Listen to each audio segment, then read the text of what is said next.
السلام عليكم ورحمة الله وبركاته. للأسف هزيمة غريبة من الزمالك من إنبي بنتيجة 2-0. تقريبا إنبي عرف يلعب أو عرف إزاي يلاعب نادي الزمالك. تقريبا قفل له ورا خالص. بيلعب على الهجمة المرتدة. وأتمنى الموضوع ده ما يبقاش في الماتش في أفريقيا مع شباب بلوزداد، لأن احنا لو لعبنا بالتشكيلة الزبالة دي هنشيل قبة. احنا مش هنشيل خمسة بس، ده هنشيل أكتر من خمسة زي فريق الأهلي. التشكيلة احنا ابتدينا بنفس التشكيلة تقريبا، هي التشكيلة الأساسية. بس المدرب عندنا ما بيفهمش حاجة، يعني عنده في دماغه 4-3-3. أنا ما أعرفش يعني عمرك ما بتكسب فيها، ما بتكسبش بيها خالص. أنا ما أعرفش ليه أنت في شوية لعيبة كده أنت مراهن نفسك وشايف إن الجماهير غلط، وشايف إن السوشيال ميديا غلط، وشايف إن العالم كله غلط وأنت بس الصح. الناس كلها هجمتك في مصطفى شلبي، والناس كلها هجمتك في محمد عبد الغني، ودونجا سبب نكستنا في خط النص. ومحمد صبحي من ساعة لما جه الزمالك ولعب أساسي دخل فيه أهداف أكتر من محمد، يعني أكتر من لعيب جاي نادي الزمالك فريق كبير. يعني محمد صبحي كان بيلعب ضد الزمالك لما كان مع الاتحاد، عكس اللي لما بيلعب معانا خالص. يعني تحس انه في حاجة في الزمالك كده غلط. آه، دونجا لازم يريح شويه. عندنا رؤى احسن مليون مره منه. عندك السيسي لو انت نزلته احسن من دونجا. مصطفى شلبي ده ملهوش اي لازمه. محمد عبد الغني ده ملهوش اي لازمه.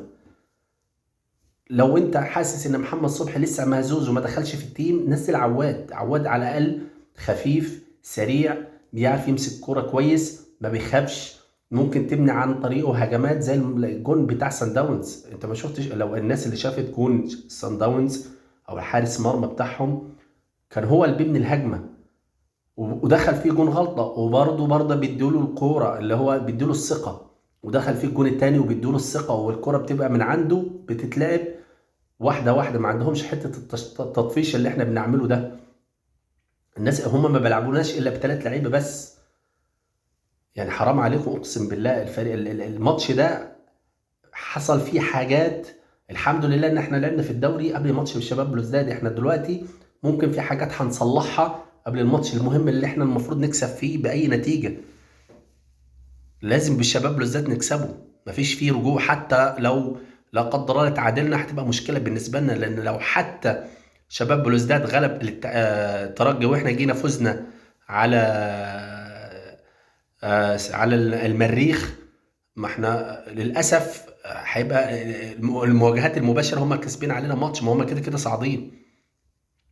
يا ريت ما نلعبش بتشكيله 4-3-3، مستحيل هتعرف معانا.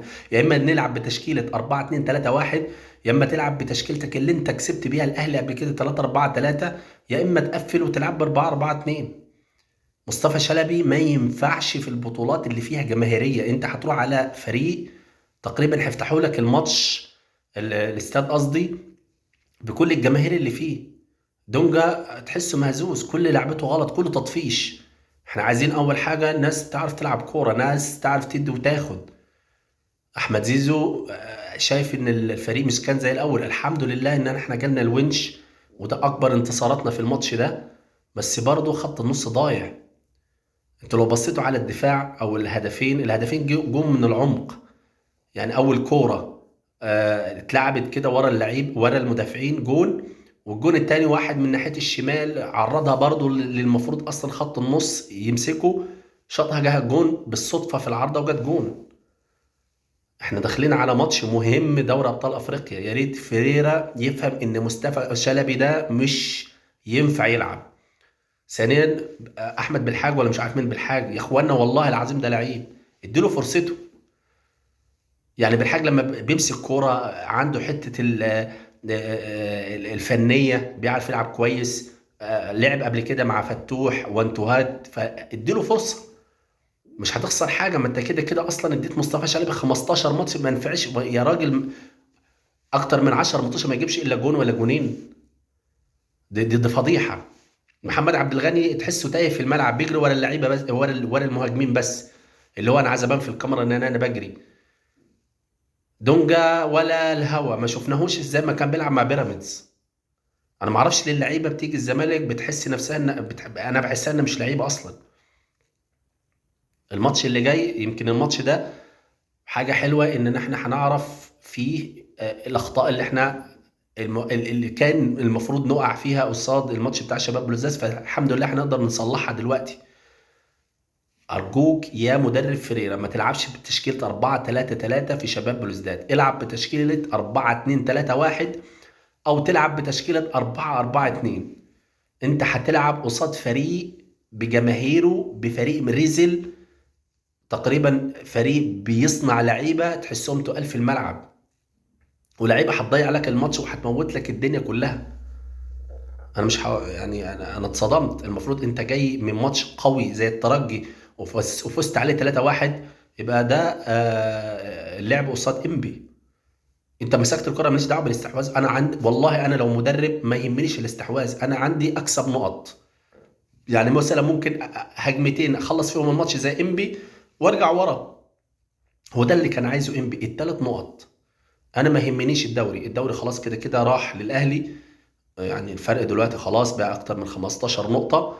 بس انت عندك امل في افريقيا، انت عندك امل اقوى من الاهلي في افريقيا. انا مش هقول يعني مش هنتكلم اكتر من كده. الماتش الجاي هو اللي هيثبت لنا هل فريرة فعلا عنده دماغ او تفكير تاني غير اللي احنا متوقعينه، ولا هيلعب بنفس التشكيلة اللي لعب بيها دي. فمحدش انا عن رأيي، يعني من رأيي لو فريرة لعب بنفس التشكيلة انا ههاجمه. لان مصطفى شلبي ما عملش حاجه والله العظيم، مصطفى شلبي ولا محمد عبد الغني ولا دونجا، وانا عندي عواد يبتدي الماتش يبقى كان صبحي. مش هنستعجل، مش هنستعجل. هنشوف اللي جاي ايه. خلاص تقريبا الزمالك بيستعد تقريبا يمكن هيسافر دلوقتي او بكره للجزائر عشان نلاعب الماتش المصيري بالنسبه لنا. ان شاء الله، ان شاء الله اللعيبه تبقى رجاله، لان احنا مش بنلاعب مش هنلعب قصاد شباب بلوزداد، احنا هنلعب قصاد فرقتين مش فرقه واحده. فرقه في الملعب وفرقه في السوشيال ميديا وانتوا عارفينها مين هي. ان شاء الله الفوز للزمالك. المباراه دي بالنسبه لنا يمكن ربنا ارادها لنا ان احنا نشوف اخطائنا ايه. باذن الله الفوز للزمالك في افريقيا، عشان خاطر الماتش اللي جاي هو ده بالنسبه لنا حياه او موت. تعادل ما ينفعش، لان لو التعادل هيبقى مصيبه بالنسبه لنا للاسف، وهتبقى بقى انتوا عارفين نفس اللي حصل المره اللي فاتت. الترجي حسب الماتش لشباب بلوزداد. هنستنى الماتش الجاي. سلام.